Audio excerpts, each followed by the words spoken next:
Hey, what's up guys? My name is Cap, and I'm sure by now most of you have seen the news that earlier this week, Mark Rubin with Infinity Ward tweeted out that Call of Duty Ghosts on current gen, next gen, and PC on across all platforms is going to have dedicated servers. Woohoo! Celebrate in the streets, everybody party down. Some people have already stripped down naked and are running around the city partying it up.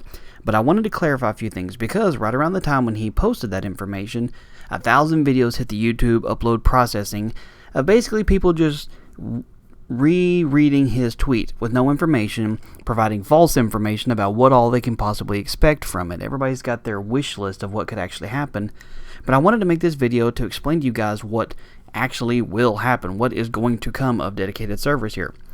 First off, along with that tweet, he also said that listen servers are going to be making a return in the game. That's not something new. Listen servers is what it currently uses. Now, a listen server runs alongside the person who's actually hosting the game.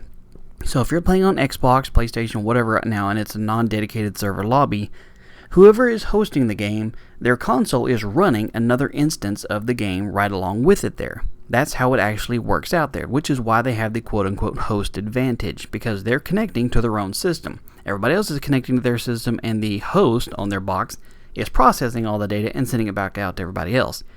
Now, this has always been used because it's free. You don't have to host any servers.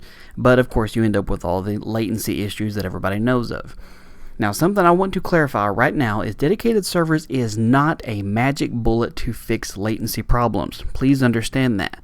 Just because they're putting in dedicated servers does not mean lag compensation's gone. That's not something they can take out. It's not something you want taken out, trust me. And it also doesn't mean that every connection is going to be pristine and perfect and there's not going to be any laggy lobbies whatsoever. That is wishing well a level of hope for this sort of thing. And it doesn't work that way. For starters, and let me explain why here. For starters, they're putting data centers in select areas around the country and around the world. Not every city in the world is going to have a dedicated server data center there. They're only going to put it in certain locations because they're extremely expensive to put in. By using the cloud servers through Microsoft and by using the quote-unquote cloud through PlayStation Network, it definitely alleviates a lot of the trouble of having to do that because they don't have to build the data centers themselves. But they still have them in select locations. They're not in every city. It's just not the way it works. So something else I want to explain real quick is how your internet speed actually works. Too many people have no clue what their internet speed is.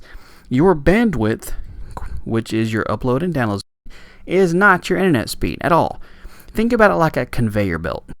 The boxes on the conveyor belt is your bandwidth. That is how much can travel at one time, whether it's 10 megabits down, 100 megabits down, whatever, that's your bandwidth. The speed is the actual speed at which the conveyor belt is moving, or your latency measured in ping. So you could have a fiber optic connection running 100 up and 100 down, and your neighbor right next door has got the same fiber connection running 5 up and 5 down, and chances are your speed is the exact same. Your bandwidth does not affect your speed at all. So it doesn't matter how much you're spending per month to try and have this super upload and download, it's not changing at all. And also with that goes into the fact that if you've got really mediocre equipment on your network at home, you got a third-party router set up, and it's got horrible NAT routing on it so that you always have a moderate NAT. It doesn't matter how good the dedicated servers are. You're still going to have latency issues.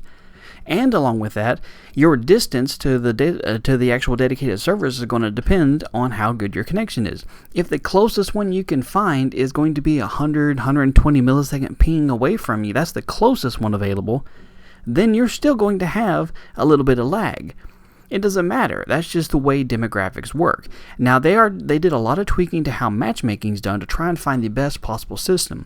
And by using a combination of dedicated servers and listen servers, they hope it will help get people in with people closer to their actual connection speeds so that everybody's matched up equally.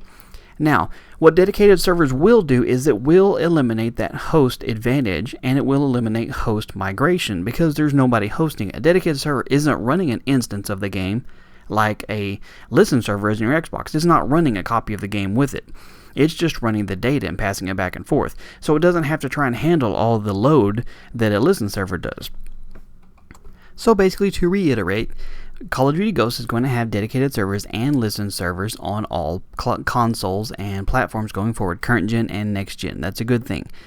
Your connection is based on ping, not your bandwidth, and depending on how far away you are from these dedicated servers will determine how good of a connection you have. Now, nothing's been said yet. I would like to go ahead and say that eventually it'll happen, like post-launch, where they'll have what's called server browsing, where you can actually look at available servers on there, see how many people are in them, see what the ping is to it, and you can actually select to get into those servers.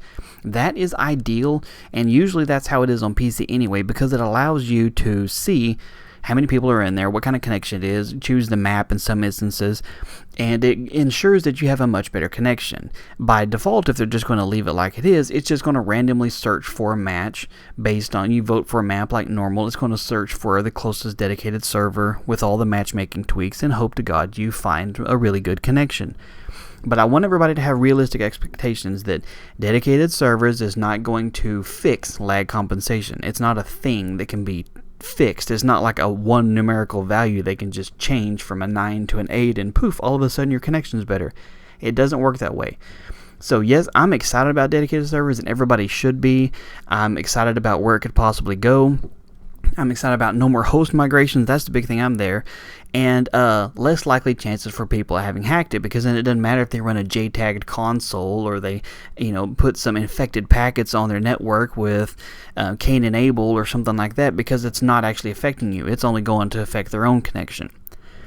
So I hope this gave you guys a better heads up as to what's actually going to happen with this, and give you some information about how it's going to work and some better expectations there. So hope you guys enjoyed it. You all have a good one, and I will talk to you later.